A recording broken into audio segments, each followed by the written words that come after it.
muchas gracias, Celia, por darnos esa vuelta de tuerca para conocer un poco más a fondo en qué consisten las evaluaciones de impacto patrimonial. Estaba pensando, tomando notas mientras estabas dando tu charla, aprendiendo sobre las evaluaciones de impacto patrimonial, cómo traerlo todo a los paisajes culturales, porque al final has hablado de determinados contextos, de cómo incorporar nuevas dimensiones al ámbito patrimonial que tienen que ver con los entornos, que tienen que ver con la sociedad, que tienen que ver otras visiones que la UNESCO ya ha puesto en marcha como herramientas, como son las del paisaje histórico urbano, y cómo todo eso es extrapolable a lo que es, por definición, un paisaje cultural, que es al fin y al cabo el contexto patrimonial en el que nos encontramos hoy. Entonces, sí que me gustaría ahora poner encima de la mesa esa reflexión y haceros unas preguntas, pero antes de ello sí quería abrir un turno de preguntas para el público, porque quizá a raíz de vuestras intervenciones hay dudas o hay algún tipo de aclaración que queráis o simplemente aportación que queráis hacer, y si es así, pues solo tenéis que levantar la mano y os pasaremos la palabra. ¿Vais a ello? Sí, tenemos ya 2 personas, por favor podéis pasar. Primero, sí os voy a pedir que os presentéis y que solo habléis con el teléfono en mano, con el micrófono en mano, porque será la manera de que vuestra intervención sea grabada, ¿vale? Y primero decid de dónde venís y quiénes sois, por favor. Gracias. Sí, Gregorio Alemán del Palmeral de Elche. Y Celia, quería hacerte un comentario, porque no me ha quedado muy claro. Cuando has dicho que la evaluación de impacto patrimonial debería ser obligatoria siempre y cuando no existiera o no mediara una evaluación de impacto ambiental. El impacto ambiental está regulado por ley, está normalizado, y siempre que hacemos un plan especial de protección es obligatorio la evaluación de impacto ambiental. Y como también has dicho, el impacto ambiental generalmente se deja fuera un montón de cuestiones específicamente patrimoniales. Al principio de la argumentación que has dicho, ¿no sería necesario el impacto patrimonial si tenemos ya un impacto ambiental? Sí, creo que no me he expresado muy bien. Claro, la evaluación de impacto ambiental es obligatoria en España y en otros países de nuestro entorno, pero hay proyectos, la verdad es que cada vez son menos, ¿no? Pero hay proyectos y situaciones en las que no se exige una evaluación de impacto ambiental. En ese caso, si no se exige una evaluación de impacto ambiental, la evaluación de impacto patrimonial tampoco tiene lugar. Entonces, podrían utilizarse orientaciones más precisas, específicas en materia de patrimonio para al menos solventar ese posible impacto patrimonial que se puede producir aunque no se lleve a cabo una evaluación de impacto ambiental. No sé si me he explicado mejor ahora. Y en esa línea, la evaluación de impacto patrimonial, cuando has dicho cuándo sí que era necesaria, básicamente me he quedado que era cuando ya se había producido una actuación o el planteamiento, por lo menos, de una actuación que pudiera ser conflictiva. Lo entendíamos dentro del Plan Especial de Protección y dentro del Plan Directorio que se está trabajando ahora dentro del Palmeral como un elemento preventivo general de cara a prever posibles actuaciones futuras que tuvieran una implicación negativa, más que a posteriori que ya se hubiera planteado cualquier tipo de actuación. Entiendo que es posible, ¿no? No solo es posible, yo creo que es absolutamente recomendable. La evaluación de impacto patrimonial tiene que ser una herramienta preventiva, como estaba señalando. Ahora, lo que es la realidad de la tutela, por lo menos tal cual la percibimos nosotros por las alertas que nos llegan, es que no se realizan evaluaciones de impacto patrimonial, o por lo menos no existe la voluntad de realizarlas, a menos que a veces haya que empujar un poco, ¿no? Y que en muchas ocasiones no tienen para nada ese carácter preventivo, sino que se llevan a cabo cuando muchas veces los proyectos están mucho más avanzados, no en fase de construcción, pero sí, por ejemplo, con un proyecto básico ya redactado, lo cual supone un problema. José María señalaba antes qué complicado es después revertir una situación, indemnizaciones, cuando ya se ha avanzado demasiado. Las directrices prácticas, en particular, lo que señalan es que se tiene que informar de forma temprana, pero no hay, o por lo menos no está establecido que yo sepa de momento, un momento preciso en el que se pueda exigir la evaluación de impacto patrimonial. ¿Cuándo se exige? Cuando tenemos conocimiento, cuando sabemos que algo está a punto de suceder. Pero qué bien que en el Palmeral lo estáis haciendo de manera preventiva, porque es muy importante que tengamos ejemplos de este tipo, ¿no? a los que aferrarnos y que podamos ver pues, los aspectos positivos que eso tiene. Se está intentando. Adelante, Gracias. adelante. Ya sabéis que contáis con nosotros, además, lo sabéis bien. Creo que hay otro turno de palabra solicitado allí. Hola, buenos días. Soy Pepe Castillo, soy catedrático de Historia del Arte de la Universidad de Granada y en estos momentos portavoz de la plataforma Defendamos la Vega otra vez.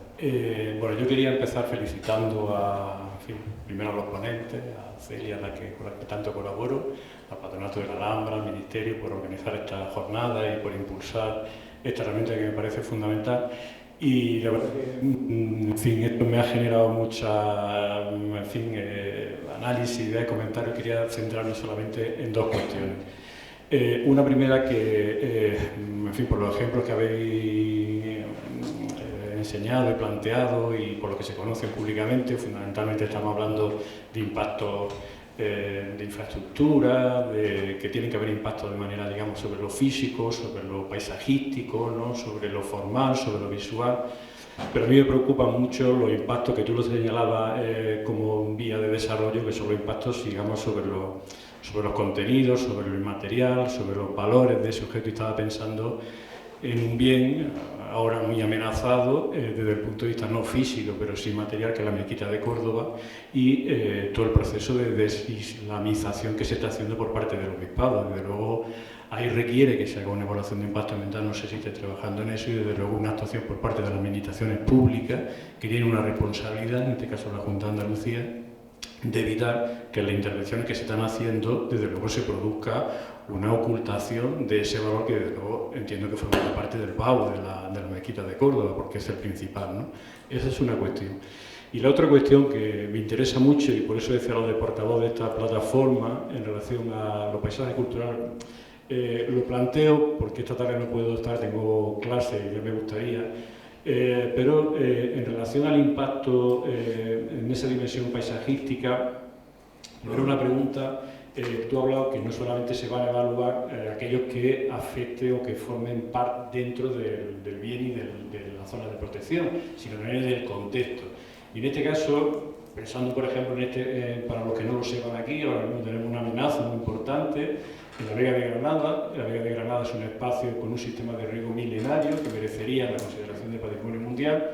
No lo está, pero desde luego está estrechamente vinculado con la Alhambra, y se van a cometer un atropello con la construcción de autovías que van a suponer un enorme destrozo, relacionado con otra que también se amenaza por aquí, que es la segunda circunvalación, y que espero que pronto la Administración también, y desde cómo se tome conciencia de esa cuestión. Lo cual me lleva a la cuestión de los paisajes culturales, que, en fin, lamento no poder estar esta tarde, pero sí quería comentar una cosa en relación a los paisajes culturales. Vamos a desarrollar un instrumento magnífico de impacto patrimonial sobre los paisajes culturales, y el problema que tenemos, no tanto a nivel internacional de patrimonio mundial, sino a nivel español, es que no se están declarando paisajes culturales, con lo cual difícilmente vamos a evaluar el impacto sobre los paisajes culturales cuando la Administración está siendo absolutamente reticente por parte de todas las comunidades autónomas para declarar paisajes culturales. Aquí, desde luego, llevamos mucho tiempo proponiendo la declaración de zona patrimonial, pero en otros sitios. Prácticamente de las cosas que hay más allá de la Ribera Sacra, muy pocas cosas desde la legislación española como Vic, con lo cual me parece que hay una carencia muy importante y es un problema que desde luego a mí me preocupa mucho, porque en el fondo está por parte de la Administración patrimonial la falta de un reconocimiento patrimonial a esos bienes, y para poder efectuar todos estos mecanismos necesitamos previamente que el territorio español se declare. De hecho, lo estamos viendo con el paisaje de Bolívar, por ejemplo. Muchas otras cosas lo dejo. Sí, te comento algunas cosas. Es verdad que la figura de paisaje cultural es controversial porque es difícil en sí misma. Hay veces que las declaraciones de paisaje cultural prefieren obviarse por la dificultad de gestión que suponen. Tenemos el caso del Menorca talayótica, que posiblemente se incorporará a la lista del Patrimonio Mundial en el próximo comité, que en inicio pensaban presentarse como un paisaje cultural y finalmente optaron por la modalidad de bien seriado, porque es mucho más fácil de gestionar que los paisajes culturales. Pero por otra parte, también cabe destacar que los últimos bienes que se han incorporado a la lista del Patrimonio Mundial Español han sido paisajes culturales, como por ejemplo ese ha sido el caso de Madrid, o como por ejemplo esperemos que también lo sea el paisaje del olivar al que haces mención. O sea que de alguna manera no somos deseados, pero por otra parte sí que estamos buscando estas figuras e intentando que tengan la representatividad que estoy de acuerdo contigo que merecen. Sí. Él se refiere a... Yo estoy hablando del contexto del patrimonio mundial, pero quizá también porque la legislación todavía tiene carencias en ese sentido para identificar a estos bienes y que así después sean declarados o protegidos desde al mayor nivel como supone la declaración de BIC. Yo estaba pensando más en el contexto del patrimonio mundial y cómo también la UNESCO ha dado una vuelta de tuerca con la publicación de la herramienta de paisaje histórico urbano, que acerca también al concepto paisaje cultural a los ámbitos urbanos, a lo que hemos conocido hasta ahora como o reconocido como ámbitos patrimoniales en los cascos históricos, en los centros históricos, y ahora le da una dimensión mayor, ahora le da una dimensión de paisaje urbano que acerca esos dos conceptos. Entonces, creo que es una buena línea. Es verdad que a lo mejor queda trabajo por hacer, pero desde el contexto del patrimonio mundial creo que sí se está haciendo ese reconocimiento. Ahora nos faltaría dar ese salto cualitativo a lo mejor también dentro de la protección que la legislación española ofrece a través de los bienes de interés cultural. José María, ¿te parece si yo respondo a los temas de La Vega y tú respondes a la mezquita? Así, yo me quedo en mi ámbito. No, es porque al estar en Granada me parece que es más apropiado, ¿no? con el conocimiento, porque seguramente vosotros no tenéis conocimiento de estas BAU de las que hablaba el profesor Castillo, que son un tema absolutamente preocupante. Muy interesante la aportación que él ha hecho. Estos temas son candentes y son importantísimos en relación con la Vega de Granada. Es un ejemplo perfecto, efectivamente, de cómo si un bien en la categoría que sea no se declara patrimonialmente, y a ser posible, ¿no?, en la máxima categoría de protección con la que contamos en nuestro país, pues las amenazas están servidas y es prácticamente imposible frenarlas. La Vega de Granada es un espacio agrario de un extraordinario valor y el profesor Castillo es la persona que mejor la ha estudiado desde el punto de vista patrimonial y que nos ha acercado al conocimiento patrimonial de este lugar, pero es un lugar que no está declarado BIC y que muchísimas veces en Granada se contempla como un vacío urbano, como es un vacío urbano porque no se han reconocido patrimonialmente, fehacientemente, formalmente sus valores. Es un lugar en el que se pueden construir autovías y bueno, todo tipo de cuestiones. La Vega de Granada no está inscrita en la lista del Patrimonio Mundial, obviamente, porque no es BIC, y si nos ponemos y tenemos esa confluencia de desprotección, pues nos encontramos con proyectos que son, pues desde mi punto de vista, ahora estoy hablando como Celia Martínez, no estoy hablando como ICOMOS España, sencillamente porque no es un tema que hayamos debatido, aunque seguramente llegará a nuestra mesa también. Es una serie de proyectos que no dejan de llamar muchísimo la atención si salimos del contexto granadino, que ya lo conocemos lo complicado que es, y nos vamos al concepto global. En toda Europa, en todo el mundo, se está replanteando la movilidad, se está replanteando evitar la circulación privada, las emisiones de gases. Estamos hablando de cambio climático en todo. Las ciudades que no tienen un cinturón verde, que no tienen la suerte de tener un cinturón verde y un espacio agrario como el nuestro tan valioso, lo están construyendo porque es imprescindible para la salud humana, para nuestro bienestar, para nuestra calidad de vida. Y aquí parece que estuviéramos un poco al revés del mundo proponiendo jalonar la Vega con autovías privadas que van a aumentar pues todos esos efectos negativos y a destruir sus valores patrimoniales. Y con respecto a la mezquita de Córdoba, prefiero que respondas tú por distintos motivos y luego, si acaso, si puedo complementar algo, lo hago yo. Dicen que solo hay que hablar cuando se puede mejorar el silencio, ¿no? Muy brevemente y muy sencillo. Es un tema particularmente sensible en el que el Ministerio está evidentemente muy atento, lo cual, pero desde una perspectiva de no generar polémicas, sino todo lo contrario, de encontrar la armonía entre las partes. No sé si Carmen quiere aportar algo, pero me parece que yo cortaría aquí. ¿O es que no existe impacto patrimonial? Bueno, quizás es el momento, ¿no?, de sentar a las partes.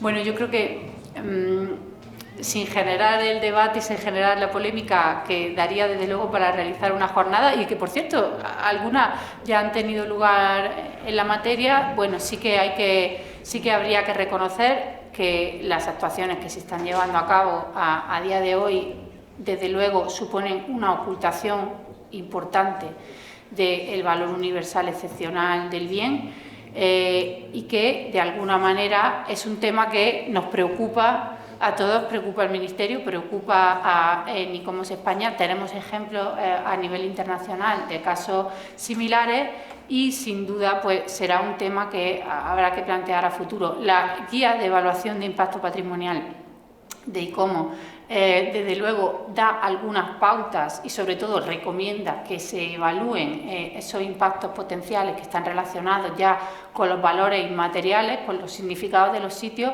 pero lo que sí que me temo es que no contamos con ejemplos que nos ayuden a evaluar la situación y ponerla en un contexto que ayude un poco a solventar el tema sin tener en cuenta pues, que es absolutamente candente y que es muy difícil evaluarlo, no solo desde el punto de vista científico, sino por todas las implicaciones que tiene. Y podría decir muchas más cosas, pero también lo voy a dejar ahí porque efectivamente el silencio es elocuente, creo. Ha dicho Chema algo interesante respecto a lo que son las evaluaciones de impacto patrimonial. A mí me ha gustado especialmente, que son una zona de encuentro y de planificación. Quizá sería, digamos, utilizar este recurso. Realmente, a lo mejor la sociedad civil le toca movilizarse para encontrar, para poner encima de la mesa que quieren hacer de esta evaluación de impacto patrimonial una zona de encuentro y planificación entre todos los stakeholders, así como aportación extra. Miguel, adelante.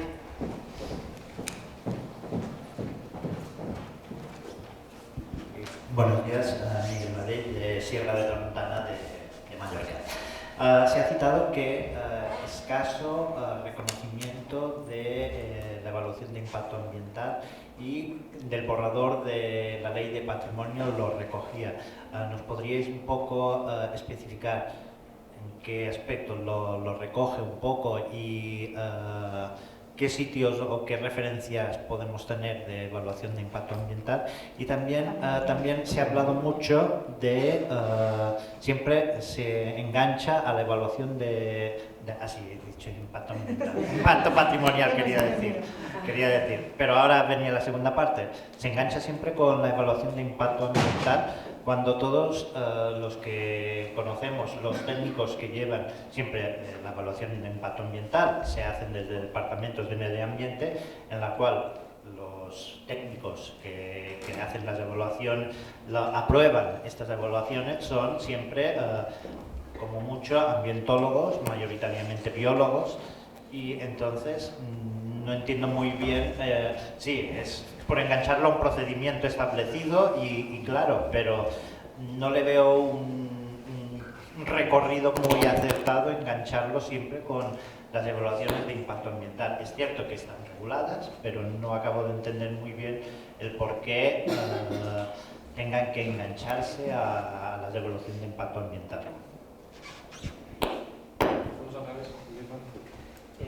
Sí, he dejado el tema lo he mencionado simplemente de pasada para dejar constancia de que existe esa idea, de que existe ese proyecto de incluirlo dentro de la ley, pero bueno, como no no se ha aprobado primero y no se ha desarrollado después, no sabemos un poco cómo va a evolucionar el tema. La idea es la perspectiva preventiva, la idea de hacer la evaluación como paso previo en proyectos de infraestructuras, ligada a bienes patrimonio mundial, y esperemos que para más, pero bueno, está todavía por desarrollar. Esperamos buenas noticias en el futuro en este sentido, pero de momento nos quedamos en el desiderata. ¿Y la segunda parte? Bueno, yo creo que la verdad que es un punto muy importante, Miguel, el que has señalado, porque efectivamente la evaluación de impacto ambiental, ¿por qué forma parte de la evaluación de impacto patrimonial de la evaluación de impacto ambiental? Porque es la única manera que tenemos de llevarla a cabo, porque es la única que tiene ese encaje legal en España, pero evidentemente lo que estás diciendo es el problema que nos encontramos continuamente, y es que se realiza dentro de la evaluación de impacto ambiental como un punto que forma parte de la misma, que depende un poco de la voluntad, de que se quiera desarrollar o no, y en muchas ocasiones, claro, faltan equipos y especialistas en materia de patrimonio cultural cuando se lleva a cabo una evaluación de impacto ambiental, con lo cual, pues encontramos con que por lo menos las que vemos nosotros son absolutamente insuficientes. Como yo decía antes, analizan escasamente los valores patrimoniales e incluso la propia normativa de protección del patrimonio, que tienen que tenerse en cuenta, no está ahí. Entonces, bueno, ahora mismo contamos con el aspecto no positivo que veo yo es que efectivamente ahora contamos con estas orientaciones del programa de liderazgo en materia de patrimonio mundial de los organismos consultivos que que tienen una atención preferente lógicamente al patrimonio mundial, pero que pueden aplicarse y están pensadas para que se puedan aplicar al resto del patrimonio, especialmente cultural, que es el que más nos preocupa en este caso, pero de la misma manera, mientras que no se encajen legalmente, pues vamos a tener una difícil aplicación de las mismas, y desde luego yo no soy optimista en que la situación vaya a cambiar hasta que efectivamente ese encaje legal no esté mejor hecho a través de la nueva ley de patrimonio o de otro mecanismo si esto no prospera. No sé cómo lo veis vosotros. Y a mí, si me dejáis ahondar un poco más, creo que esto tiene especial gravedad en el caso de los impactos patrimoniales en los paisajes culturales, que tienen un componente natural y cultural muy potente y de gran peso. O sea, no se trata de incorporar una evaluación de impacto patrimonial en una de impacto ambiental, porque esta última sí tiene cobertura legal y la anterior no. Se trata de reforzar el impacto patrimonial, las evaluaciones de impacto patrimonial, y en el caso de los paisajes culturales, hacer de ambas, la ambiental y la patrimonial, una única que tenga un respaldo legal para llevarse adelante con el mismo peso y por un equipo interdisciplinar o pluridisciplinar, porque no tiene sentido, como decía Miguel, que sean determinados profesionales quien, porque la ley los respalda, hagan un tipo de evaluación de impacto medioambiental y que además se complete con una pequeña evaluación de impacto patrimonial que no es ni siquiera obligatoria y desde un ámbito profesional que no da cobertura o que no tienen conocimientos para hacer esa evaluación de impacto patrimonial.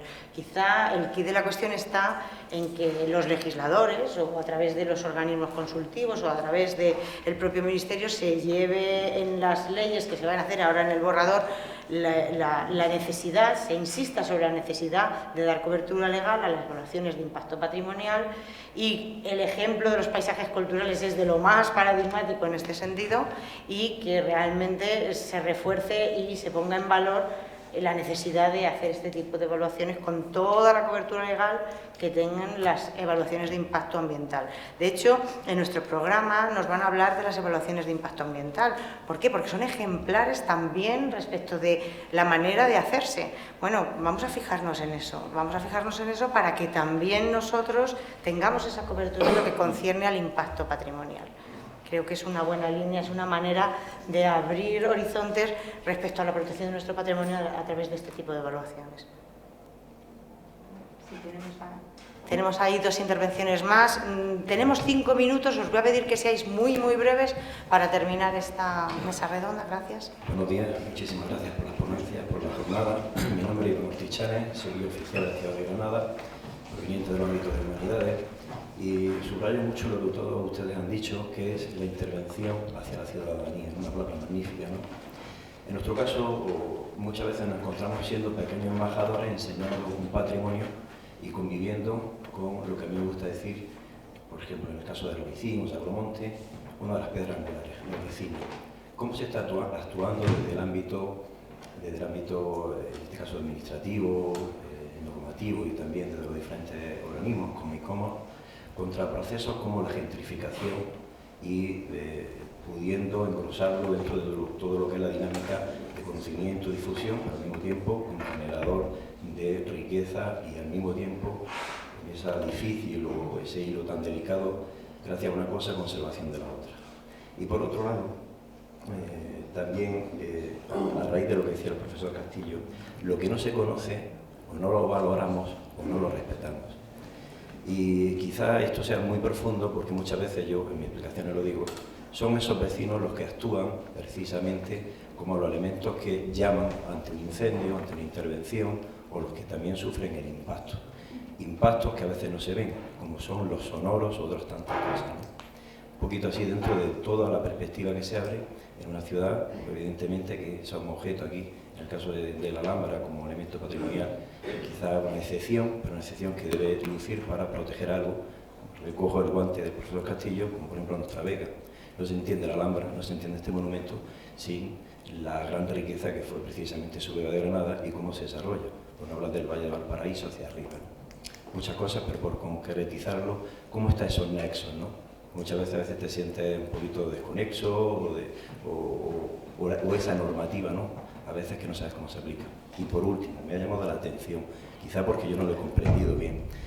Utilizamos ejemplos internacionales o del ámbito europeo. Apareció la Villa Adriana, han aparecido el caso de Stonehenge, pero tenemos provincias hermanas como Málaga. Yo voy a seguir en vuestro mismo hilo, probablemente sumarán ejemplos, si es que ya no lo han sumado, desde la prehistoria hasta las construcciones actuales, por no hablar de un ámbito. ¿Qué está pasando en nuestros tiempos? Que tenemos bagaje histórico, cultural, patrimonial, normativo, y se están aumentando el número de incidencias y de peticiones. ¿Cómo? Gracias. Son muchas cuestiones, aunque creo que realmente lo que estaba haciendo era una reflexión en voz alta que es muy importante, más que hacer, ¿no?, cuestiones concretas. Yo desde luego estoy muy de acuerdo con lo que estás señalando. Voy a empezar por el final. Creo que ya lo he explicado antes. Ponemos ejemplos de carácter internacional porque en muchas ocasiones no podemos realmente ahondar más en las temáticas nacionales por muchas cuestiones. Desde luego, por mi parte, no es por no querer implicarme, es porque yo hoy estoy aquí sentada representando a un organismo consultivo de la Convención de Patrimonio Mundial y por lo tanto tengo la obligación de ceñirme a esos acuerdos, ¿no?, y a esas cuestiones de confidencialidad que tenemos que tener en cuenta. En el caso de Málaga y de otras provincias cercanas a nosotros, se están aumentando la amenaza al patrimonio, lo mismo que en el ámbito internacional. Yo creo que sencillamente porque ahora mismo todo el sistema de la protección está en un momento muy delicado. Yo creo que nos falta un medio y que nos falta también un poco, en muchas ocasiones, una voluntad, ¿no?, más decidida para intervenir de una forma, pues, que a veces ya tiene que ser radical, ¿no?, en algunas cuestiones. Has planteado el caso del Albaicín, el Sacromonte y la Alhambra, que como en muchas cosas, la Alhambra y Granada son un ejemplo, ¿no?, paradigmático, son casi un laboratorio de cómo vienen las tendencias del mundo de la conservación, de la restauración, desarrollándose ya de manera centenaria. En el caso de Granada, además, y de la Alhambra, es un ejemplo paradigmático de cómo la historia del turismo, ¿no?, a la que tú te estabas refiriendo también, o del uso de los bienes, incide, ¿no?, en la conservación. En el caso de ICOMOS España, pues con la Alhambra lo que tenemos es un acuerdo, ¿no?, y tenemos una colaboración estrecha. La Alhambra es miembro institucional de ICOMOS España y tenemos ámbitos de asesoramiento que tienen que ver con la ciudad, con el monumento y con otras cuestiones donde se tratan algunos de los temas que tú has tratado. El Albaicín y el Sacromonte en particular, pues la problemática turística es muy importante, muy incisiva, y bueno, yo lo único en ese sentido que puedo señalarte es precisamente que si os puede servir de inspiración esa Carta Internacional sobre Turismo Cultural Patrimonial del año 2022 que acaba de adoptar ICOMOS y que queremos poner en aplicación en nuestro país, por supuesto, y que espero que pueda servir por lo menos como un elemento de inspiración y que podamos implementar más adelante. Sí, retomando la última pregunta, ¿no? ¿Qué está pasando? ¿Por qué hay más denuncias? ¿Por qué se habla más? Yo haría una lectura positiva en este caso. O sea, se habla más, hay más preocupación, hay más intervenciones porque hay más asociaciones ciudadanas, porque hay mejores estructuras, porque hay una sensibilidad y concienciación mayor. En este caso, no sé si pecaré de optimista, pero creo sinceramente que es así. Y damos ahora paso a la última intervención, allí arriba, por favor, para terminar ya con esta mesa redonda.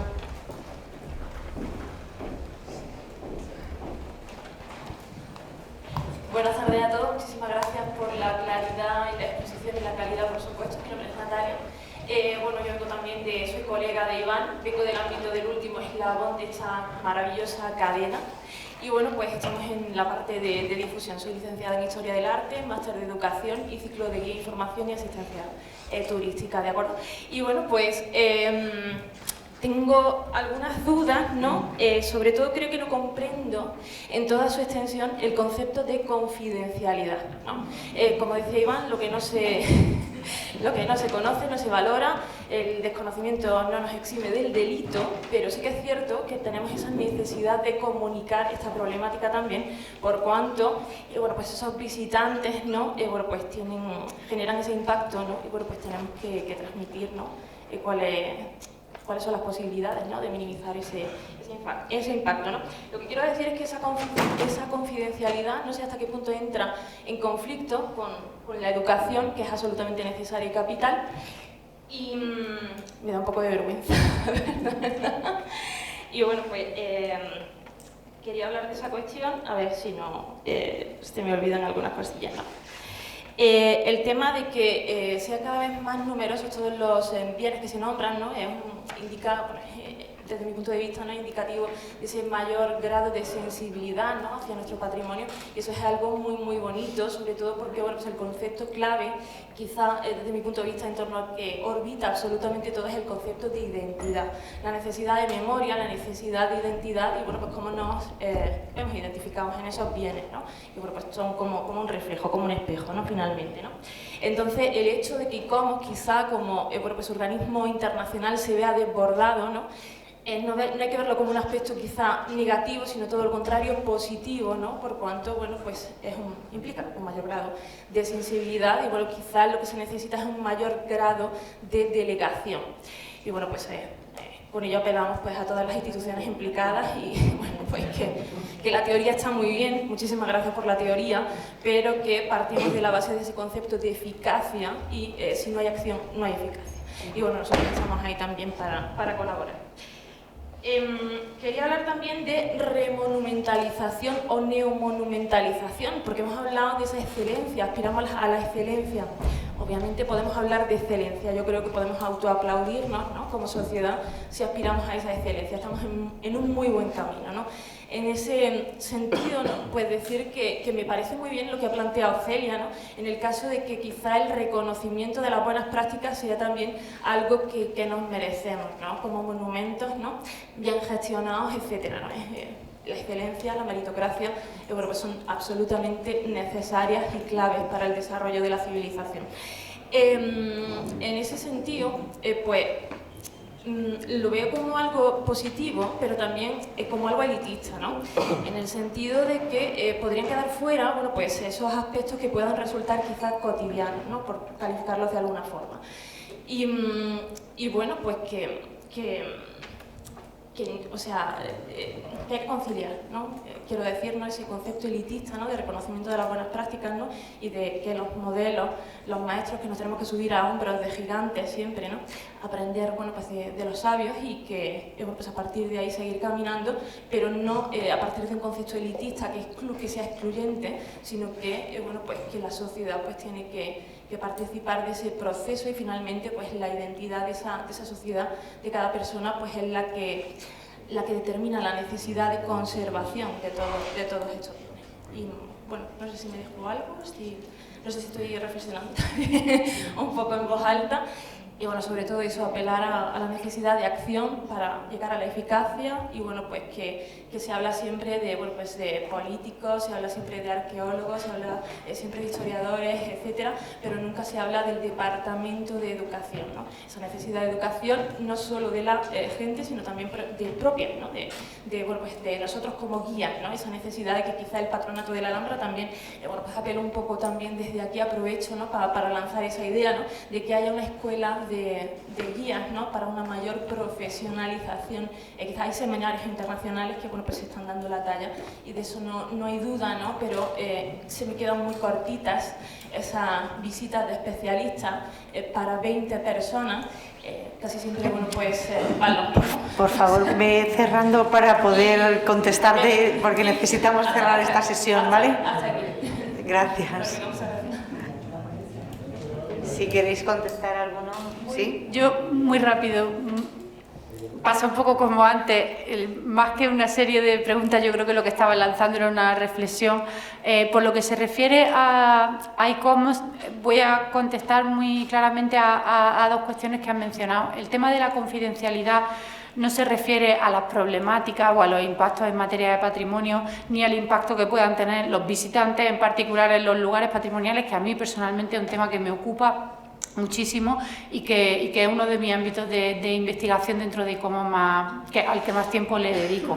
Cuando hablo de la confidencialidad me refiero a que los informes que se producen entre el Centro de Patrimonio Mundial, e-commerce y los Estados parte de la Convención de Patrimonio Mundial son confidenciales hasta que dejan de serlo porque son publicados a través de un sistema que, sobre todo cuando un proceso está terminado. Ese es el motivo por el cual pues, no debemos de abundar en ello, aunque muchas veces muchas cosas pues, terminan, ¿no? Siendo objeto de la opinión pública, etcétera.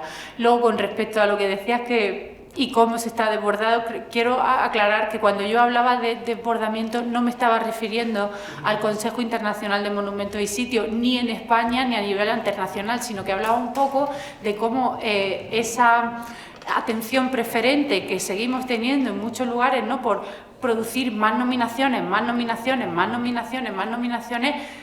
lo que pone en crisis un poco es el sistema completo de la Convención de Patrimonio Mundial, por lo que decía, porque si siguen aumentando las nominaciones, pero no siguen aumentando los recursos con los que cuenta la Convención, es muy difícil que el sistema pueda ser tan efectivo como debería. Eso implica un cambio de mentalidad y ese cambio de mentalidad, efectivamente estoy de acuerdo contigo, la participación de la sociedad civil y lo que a día de hoy llamamos gobernanza compartida es fundamental. Yo he sido muy escéptica, yo no como sino yo he sido muy escéptica sobre esos conceptos que veía un poco naif, hasta que empiezas a trabajar en el mundo real, en el mundo de las problemáticas, y nos damos cuenta de que en gran medida efectivamente la sociedad civil al final la que produce denuncia, alerta, nos pone en conocimiento de muchas cuestiones. Queda mucho por hacer en el ámbito de la capacitación y en ese sentido sí que creo que e-commerce tiene un papel que es muy importante y que queremos reforzar esa atención, ¿no? a la formación de nivel y bueno, que precisamente por eso no estamos aquí. Gracias. Muchas gracias por la intervención. Y brevemente, esa idea que planteabas de que fuera muy elitista plantear una lista, que creo que esa es la idea de Celia, ¿no? Una lista de buenas prácticas, que me pregunto si estabas pensando en la de patrimonio inmaterial, que un poco... Para el caso que le hacen... La verdad que esa es verdaderamente un instrumento magnífico. El listado de buenas prácticas de la Convención de Patrimonio Cultural Inmaterial es justamente una manera de acercarse a eso, pero se produce con esa convención la misma tergiversación que sucede con la lista del patrimonio mundial, es que se entiende como acumulación, ¿no?, de prestigio y no eso que debería de ser de difundir buenas prácticas. Yo me refería a que sería muy bueno que en el contexto de la Convención de Patrimonio Mundial pudiéramos también identificar esos bienes que están excelentemente protegidos. Y eso tiene que ver con el dinero, pero también tiene que ver con la creatividad. Y con eso cierro. Y yo para cerrar con esta mesa y antes de agradeceros, y lo haré después, os digo que para seguir ahondando en esto, no solo en la excelencia, sino en las buenas prácticas, os animo a continuar con nosotros esta tarde cuando tendremos la ocasión de escuchar y conocer casos de buenas prácticas, de casos españoles, no extranjeros, tanto en Andalucía como en el resto de España. Y bueno, os animo a que estéis aquí con nosotros también para ahondar un poco más en ejemplos de evaluaciones de impacto patrimonial en otros sitios en España que son totalmente públicos y que, si no lo son, hoy se van a hacer públicos aquí. Gracias a todos y hasta después.